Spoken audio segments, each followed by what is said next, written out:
السلام عليكم ورحمة الله وبركاته. أحبابي كيفكم؟ يا رب إن شاء الله تكونوا بألف خير وصحة وعافية. اليوم رجعنا لكم بفيديو جديد. رح نعمل مع بعض المعروف بطريقة كتير سهلة وما بدها كتير.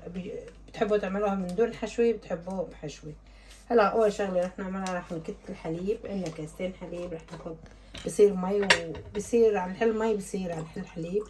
أنا بدي أحط كاستين حليب بارد. الحليب كان بالبراد. رح احط فوقه كاستين مي دافي مشان يصير يعني فاتير. رح اخد كاستين مي سخنات، مي فاترة كمان مشان الحليب هيك صار يعني سخونته كويسة، مشان الخميرة ما تفرط معنا. رح احط زيت كمان. عندك كمان زيت بصراحة عندي بس ما رح يكفي. رح ناخد كاسة زيت.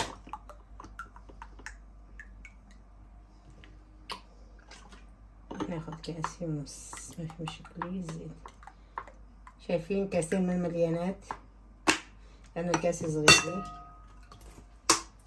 الزيت رح نحط هلا ظرف خميري. بدكم مستعجلين عليه فيكم تحطوا ظرفين خميري، ما بيأثر. رح افتح الخميري أنا.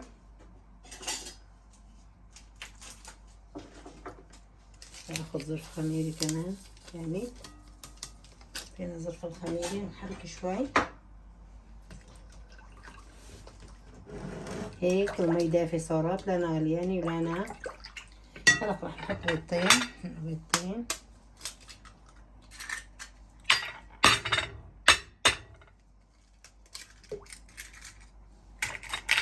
كمان رح نحط شوي وبنحط 5 كاسات طحين.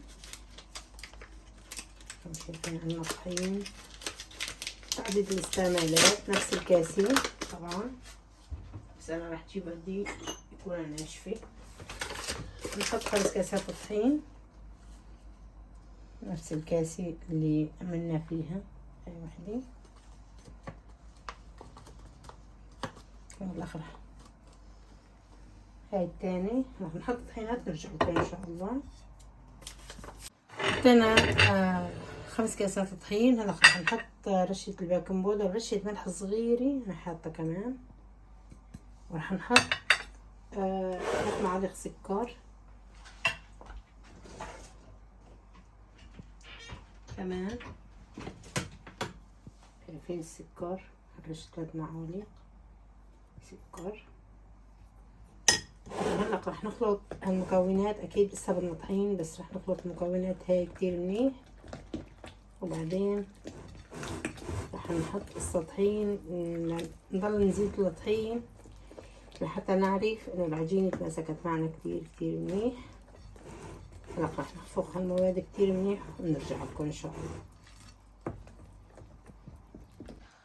حبايبي شوفوا قوام العجينة هيك صار معي. شايفين طري كتير طري، مانا قاسي. طبعا رح نخليها تخمر هلا تقريبا اضعاف حجمها. هلا كمية حطيت انا، فيكم تعملوا نصها انتم. ما في يعني انا اكل معي كيلو طحين، انتوا فيكم تعملوا نص كيلو مثلا، تحطوا كاسة بكاسة يعني هيك نص المقدار اللي حطيته انا.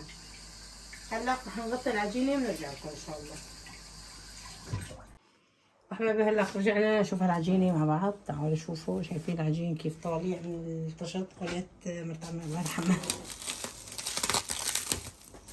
راح نشيل عنه نايله. بجد عجيني. شايفين العجينة شلون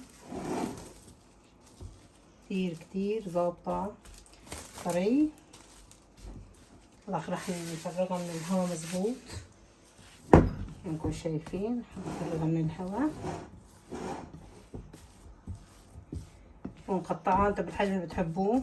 راح اعطيكم الحجم. انا عندي شوية جبنة، راح احشيها شوية جبنة، وعندي شوية تمر راح احشي شوية تمر كمان. شايفين هيك بدي افرم الجبنات. انا بدي اعملها بشكل هيك شكلها حجمها هيك بده يكون طويل شوي. هلا راح اخلصين نقطع العجينات ونرجع لكم ان شاء الله. حبايبي مثل ما كنتم شايفين قطعنا الجبنة بالشكل هاد، قطعنا التمر هيك كمان. طبعا احنا مثل ما حكينا بنعمل صينية مستطيلة هيك يعني تكون. بنحتاج سمسم، وانا عندي سمسم ما راح حمصه لانه راح ينحط بالفرن.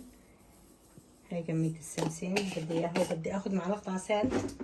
بدي ادوبه بمعلقة مي كمان مشان نغط العجينة، بس نلفها ونحطها بالسمسم حتى ما يهر من عليها. ناخذ معلقة هيك بكفي، راح نحلى بالمي هاي المعلقة، معلقة العسل. طلع شوية مي سخنة ونحلها.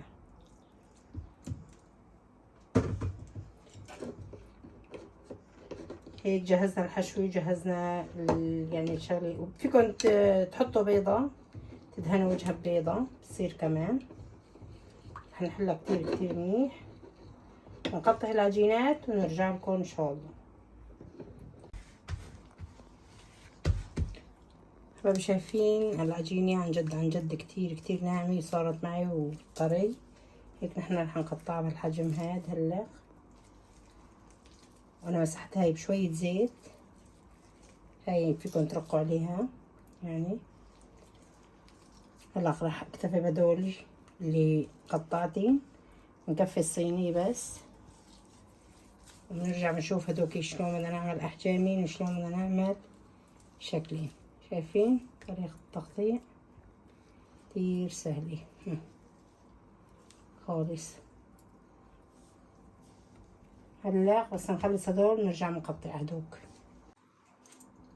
حبايبي ريحناها شوي للعجينة مثل ما انكم شايفين.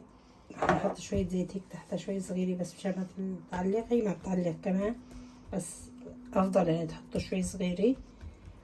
وطريقة كتير كتير سهلة، يعني شغلة كتير سهل، بس تعملوها هيك هالشكل هذا.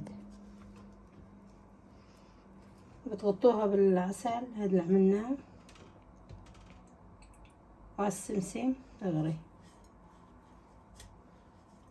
ايه الشكل هذا. بتحطوها بالصينية. معليش ايد ناطرة سمسم. مو كل شوي تحطوا زيت، زيت مرة واحدة بس. فيكم تحطوا التمر بهالشكل، لفوها هيك خلاص هيك. وترجعوا بتغطوها بالسمسم بهالشكل كمان. شايفين شكلها كتير سهل وشغلة كتير سهل.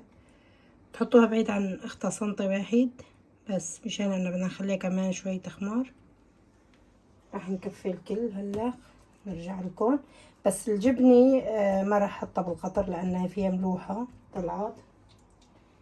فيني ادهنها ببيض كمان ونحطها بالسمسم.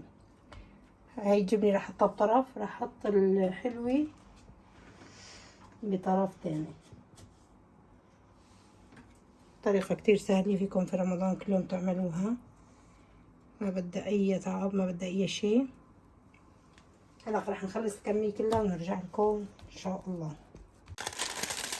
هدول انا عملتين بتمر، شفتوني كيف عملتين. هلا خطيتين برقة زبدة، راح احط عليهم كمان هيك بشكير مشان يضاعف كمان حجمي. راح خليهم بين ما اعمل هدول طلعت الجبنة شوي مالحة ما بتزبط مع الحلو، لهيك قطعتها بهالشكل. وراح احطها اعملها مثل ما انكم شايفين هيك. بس تحطوها بقدر هالكرة هيك، ترجعوا تعملوها بهالشكل هاد. راح اعمل لكم هلال بمناسبة قدوم شهر رمضان ان شاء الله. بس اول وحدة راح اعمل بوزة هيك، اول وحدة بس. ما تبقى راح عادي حطين. شايفين بس حطوها بقلبها هيك. ما بتعذبكم ابدا ابدا بهالشكل. بترجعوا بتحطوها كمان بعد عن اختها شوي صغيرة مو كتير. هدول لي ضعف حجمي لاني صار لي شوي عاملتين قطعتين. شايفين طريقة جد سهلة. هاي راح ندهن وجهها ببيض وحليب ان شاء الله. حنصفطها بهالشكل. العجينة كتير طري وراح تنجح معكم كتير كتير. جربوها ما راح تندموا. شايفين هالشكل ياخد عقل. هلا راح نخلص كمان هاي الصينية ونرجع لكم ان شاء الله. بهالشكل عملناه بشكل هلال. حطينا في قلب الجبنة ما حكينا أول مرة. هلا دهنته بالبيض. أنا عملت بيضة وحطيت لها نقطة خل صغيرة ومعلقتين حليب، ودهنتين وحطيت عليهن حبة الصودا وسمسم، لأنه الجبنة فيها شوية ملوحة صغير يعني ما بيسوى نعملن حلو، لأنه نحطين بالعسل والسمسم مثل ما عملنا الأوليات. كمان راح نخلين هلا شي 10 دقايق قبل ما نخبزين نغطين ونخلين على جنب. رح نعمل شكل تاني ان شاء الله نفرجيكم اياه، بس نخليه يسلخ. مثل ما كنتم شايفين انا عملت شكل جدولي هون، ويعني هاي اللي قبل ما فرجيتكم اياها، وراح افرجيكم هالطريقة. هاي الطريقة اللي سويناها هيك 3 قطع نفسين بتعملهم بشكل مستطيل. قربوا هذول هيك 3 لهون. ما بزعل من مين ما بيعرف يجدول، يعني جدولي عادي. شايفين شلون شيل وحدة من هون وحدة من هون هيك راح تزبط معكم. نعود من هون كمان طلع هيك، وهاي هيك، ونرجع هاي هيك. خلصنا هيك. راح نحط تحت اختها كمان ندهنها. هاي ما حشيتها. هلا راح اعمل تنتين محشيات تمر وادهنين بقطر بعسل، وحط لين حبة السودا كمان، وحط لين سمسم. هلا راح اقطع 6 قطع مثل هود مشان يصير يستجدولتين حد بعض. يعني عملكم طريقة سهلة كتير ما بدها شي. شايفين طلعت العجينة كتير طلعت طرية وناجحة هيك بهالشكل.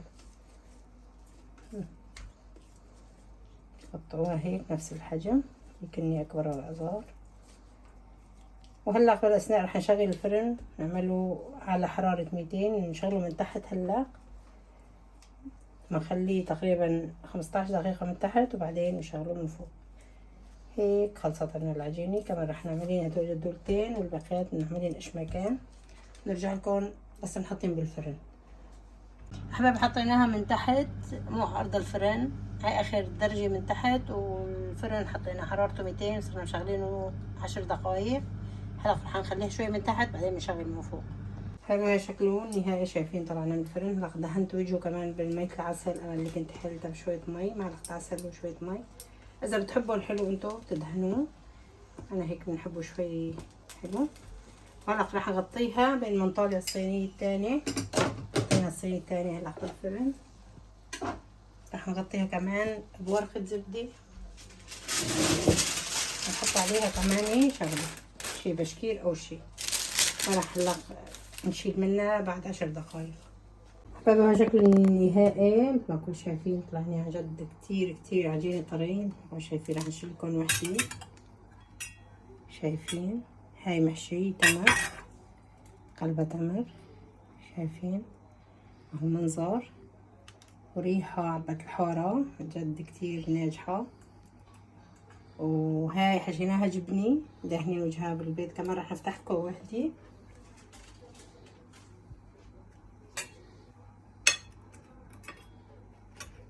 شايفين لساتها سخنة فور حرقت. شكلين انا غطيتها من بشكير بس هيك شوي مشان يطريني. بس هاي انتهيت عنها 5 دقايق. هاي من الجدايل قام هيك لاحت عليها النار. بس شوفوا المنظر كتير طلعي ناجحات وروعة طريات كتير. هشيل لكم وحدة كمان.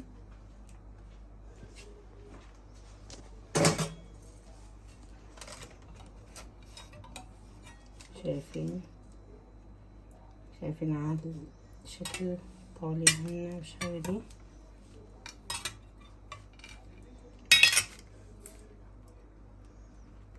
هاي قلبها فيه تمر.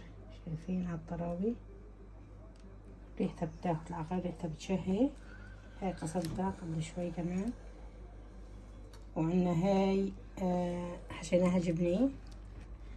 فرجيكم قلبها كمان. شايفين الجبني من جد ريحتها بتشهي.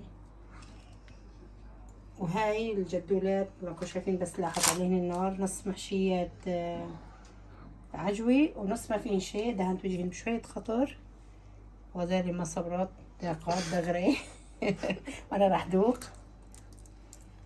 عن جد روعة. جربوا هالطريقة ما راح تندموا. برمضان كتير تشتهوها هيك. هذا أكلات كتير بيعملوها، جربوها بهالطريقة، وفيكم تعملوها قبل بوقت بتضل السحور عندكم. الله يا رب هيك يكون عجبكم الفيديو، تستفادوا من فيديوهاتي. لا تنسونا تدعموا القناة عشان يوصلكم كل جديد. ألف شكر لكم، والسلام عليكم ورحمة الله وبركاته.